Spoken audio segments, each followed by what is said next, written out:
Hello, and welcome to the webinar covering the Agile Ticketing Update for version 6.32. We are very excited to introduce you to the significant benefits to the Agile Ticketing System. The first enhancement we are going to cover today is our new Group Pay feature. This allows organizations that may sell expensive packages, group tickets, etc. to spread out the cost of the items across multiple people. The customer will book the order with a minimum required deposit. Once that order is booked, they can then send emails to their group of friends attending with them, asking them to pay their portion of the order. Let's take a look. We will start by looking at how this is set up in the system and what control points we have. If we go to the Settings folder and click on System Control, we'll see an option for the Group Pay recipient email. This will allow the email that requests payment from the group to be customized. This is similar to how you customize order confirmation and ticket forwarding emails. We can edit the subject and body of the email to instruct the group how to pay for the order. There are replaceable fields that are available, such as buyer name, amount, and customer notes that are entered during the group pay process. If either of these fields are left blank, the system default message will be sent. Next, we'll take a look at the payment policy. This option got moved from being set up at each individual lower level folder to the upper level accounting folder.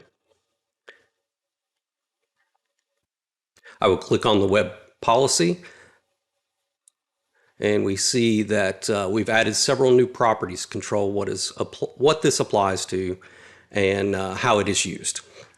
We start by defining what buyer type and date the policy becomes effective for. Balance due days was added to control how many days a customer has to get their group to pay for their order. The required deposit amount can be defined as a percentage of the total or as a specific dollar amount. We have added a minimum order amount to make sure that the order total is above a threshold before customers see this policy take effect. The selection prompt is used to provide the option of whether the customer wants group payment to be available on the order or not. And finally, we can enable the new group pay option on this policy. If we look at the other tabs, we can see that we have extended the ability to set sales line types so that we can restrict what types of items will be applicable. With the folders tab, we are now able to define multiple folders rather than just the single folder in the past. Instructions have been added to let the buying customer know this is an option while they are checking out. And confirmation has been added so that they can further explain the process of communicating with the group of friends to request they pay their portion of the order. Next, we will look at how this new feature is presented to the customer during their order process. I will go to the site for the event I want to attend with my friends. I'll go ahead and click on the Buy Tickets button and choose the VIP option. It is a pretty expensive event at $100 for the VIP experience. I'll purchase 5 of those and continue through the ordering process.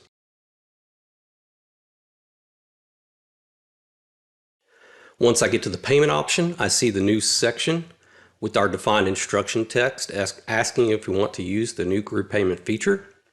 If we click no, we are required to pay the full amount as we normally would, but if we click yes, it goes ahead and calculates the minimum amount due based on a policy that was defined for the web.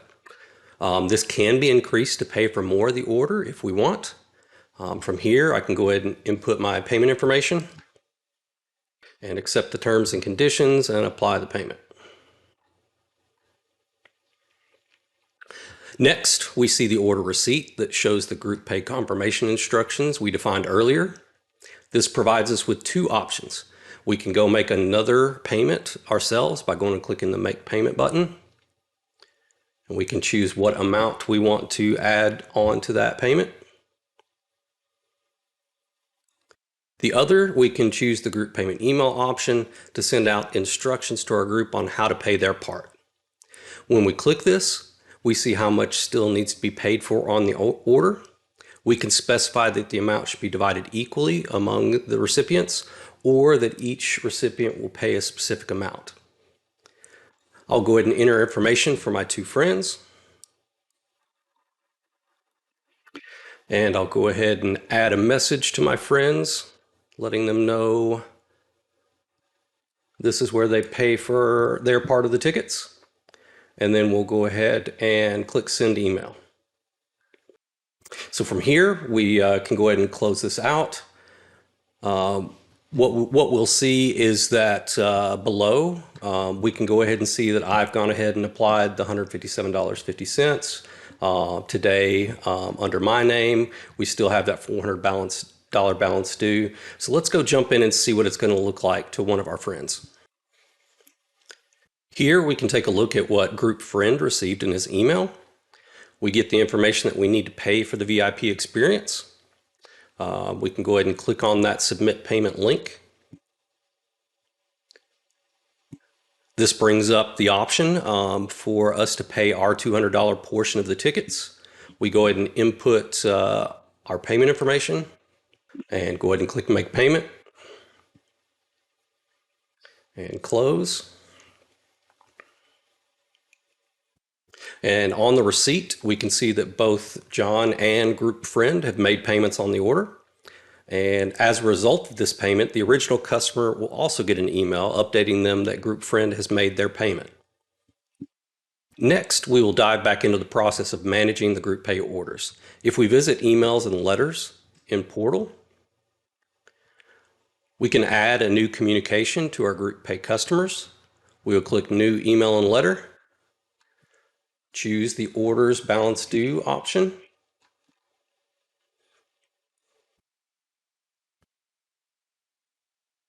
and click continue. We can specify the date range that we're searching for.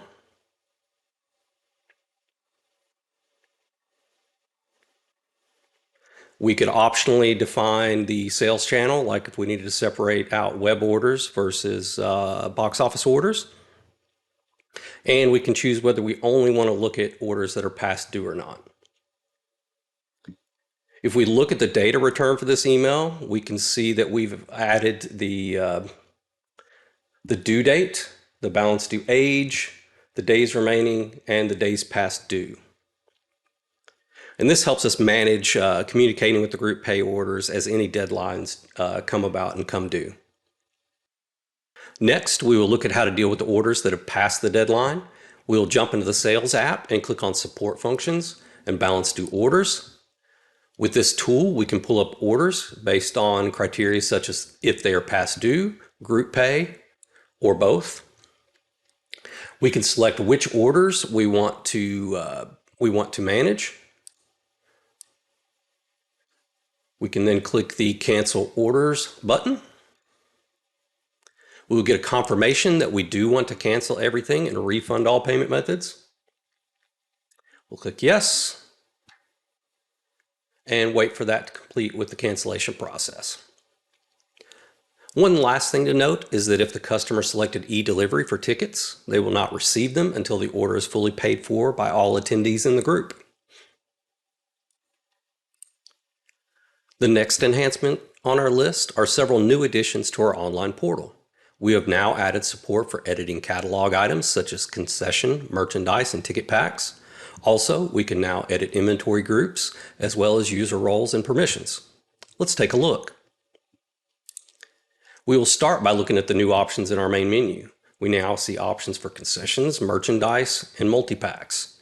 We'll click on concessions and look over the items that have been previously set up in the admin app.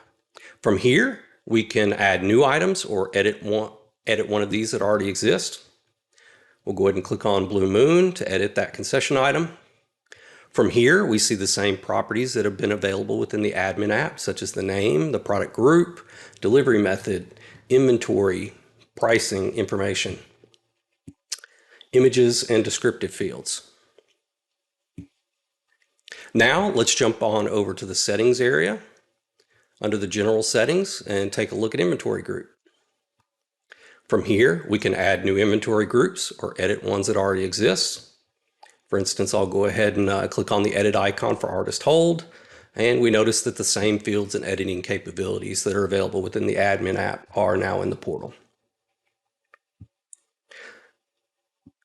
Now let's jump back over to settings area under security and take a look at user roles and permissions. From here, we can add a new user role or edit one that already exists. We will click on the edit icon for the Agile Theater Accounting. Here we can edit the general properties of this group, such as the name, and we can go ahead and assign users or remove them from particular groups. We can also click the key icon to edit the permissions of those users within the group. Here we see the same list of admin, sales, and report permissions that we're used to seeing in the admin app. The permissions can be edited and we can save those to allow that group of users access to the features that they need. As with many of our past updates, we have continued to add more and more features to our online portal to make it easier to manage your system from any device. The next enhancements on our list deal with scanning and validating tickets. We have added an option that allows tickets to be scanned more than once at an event. Within order maintenance, we have added the ability to redeem and unredeem a ticket. Also, we have added options for managing what membership should be scannable in bulk in the portal. Let's take a look. We're going to start by going to Settings and Gate Control Batch. We'll click the Edit icon for the scan batch and see the new Batch Isolated Validation feature. This new feature allows you to define that a ticket being scanned in this isolated batch will also be able to be scanned in another scan batch as well. This can be useful for scenarios where you may be validating tickets at an external and internal entry point within the venue or within the event. For example, an event may need to validate all tickets at the outside entrance, but they need to validate just the VIP tickets to get access to a special area inside. For that use case, we would set up two scan batches for the same event. One would be available for all tiers and not be isolated. This will allow general entry into the event. The other would be restricted to just the VIP tier tickets and would be isolated so that the tickets could be scanned one more time within that isolated batch, and that would allow access to that special area. For the next changes to scanning and validation, we'll go into the Sales app. Pull up a ticket order and look at what tickets have been printed and redeemed. We can see based on the coloring of the tickets, the ones in blue are the ones that have been printed. The ones in green have also been redeemed. We can also see these details by clicking on the text in the fulfilled column, showing when it was printed, what the barcode is, who it was printed by, and then where and who redeemed it. So if we need to redeem some tickets as if they were scanned on this terminal, we can go select those and click on the Update Redemption Status button. Now those 3 tickets have been marked as redeemed. We can also select a ticket that may have been scanned by accident or for testing and remove the redemption status. We have also added similar functionality in the event check-in option on Portal. We will go to the check-in page for a particular event. I can pull up the customer from the list and check in all those tickets. If I made a mistake, we can go back and select a few of those tickets and check them back out. So that way only 5 out of those 7 are now redeemed. We essentially were able to reverse the redemption status on 2 of those. And a quick note regarding our last change related to scanning and ticket validation.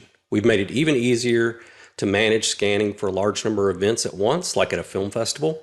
We can now set up membership scanning with even fewer steps and clicks within the portal. While we are still on the topic of validation, we're going to take a quick look at a small change to the Apple Wallet format for membership cards. We have added the member names to the main view of the membership. If this is a dual membership, we will see both names in this view. And if this is just a single person membership, we will see just the option of the name aligned to the right. We can still click on the options icon up at the top right corner to see the full details of the membership, as illustrated here, where all the member names will be listed in case it's such as a family membership where there may be more than two. This will help save some steps for those organizations that want to verify ID when admitting members. The last thing I want to cover is some additional reports and options within the emails and letters tool. We have added 2 new reports to help segment and summarize data across your customer list.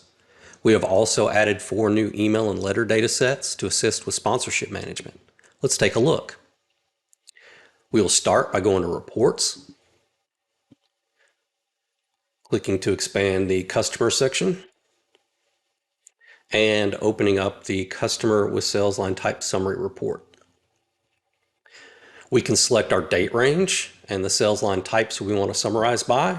We'll go ahead and look at all the purchases that customers made during 2023.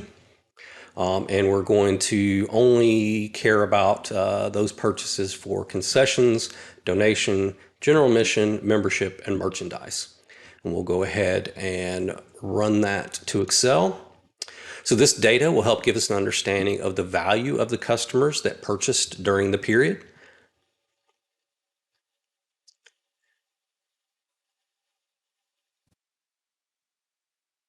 Go ahead and pull that up and take a look.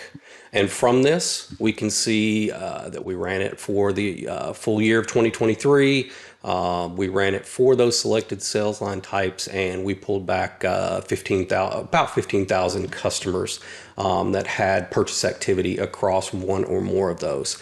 So what this allows us to do is to be able to see information about the customers, and then how many of each different sales line type based on quantity and dollar amount. So we can see things like people that purchased both concessions, general admission tickets, as well as memberships. So we're able to pull this data in bulk in this manner. It's very similar to what we've also done in the past by looking at it in a singular view. In the summary of activity underneath the customer, we're able to see that. This allows us to sort of pull that and culminate it in bulk for all customers who purchased in that time period. So that allows us to basically take an analysis of this data. We can utilize this within a customer report. So that will allow us to use the filtering capabilities of that in order to do things like create a list of customers that have maybe purchased a certain number of general admission and concession items, but have no membership purchases or donations. We feel like this will be a good tool to help subset the customer base for specific communications based on the type of items they have and have not bought during a period of time. Next, we'll go back to the list of reports, down to the gate control section, and open the scanned unscanned tickets report. This report allows you to pull details by customer based on how many tickets they've purchased, as well as how many have been scanned or not. We'll go ahead and run this for the events within 2023 and run that to Excel. So looking over this data, we'll be able to come up with a good idea of who is actually utilizing their tickets or not. This can come in handy for those organizations that may give out free tickets to sponsors or members. You can see which groups have actually utilized their tickets in order to make decisions on how to allocate those seats for similar events in the future. As you noticed, we can, whenever we're running this, choose to include details. What that'll do is right now it's just summarizing up based on the customer level how many tickets they had printed, how many were actually scanned, and how many they had remaining unscanned. This goes ahead and basically allows us, with that include details, to go ahead and include the event information in here as well. The big thing to keep in mind there is that extra level of detail will pretty dramatically increase the size of the file if your organization hosts a lot of events. Another important note is that this report is also available as a custom report. Next, we will jump over to the emails and letters area and take a look at a few of the new data sets that will assist with communicating with different groups of people. First is the event Ticket forward attendees. This allows us to communicate with all attendees that receive their tickets for an event through the forwarding function. So this can be useful to communicate with those people who may have purchased that you've done in the past with like the event email extract. This one can also be used to be able to send information to those people who receive forwarded tickets, just in case they need to be communicated with as well for some details about the event. The next data set is the order invoice data set. We'll pull up the sponsor contract email that was created previously. And this allows you to pull up an invoice based on a balance due order that has been booked through the system. We can preview an example of this and see how this can be used to send a customized communication regarding a sponsorship program utilized at the fair. If we look at this, we can see who the sponsor was, what their sponsor options are, and that total investment. Along with information on how to provide payment for that sponsorship.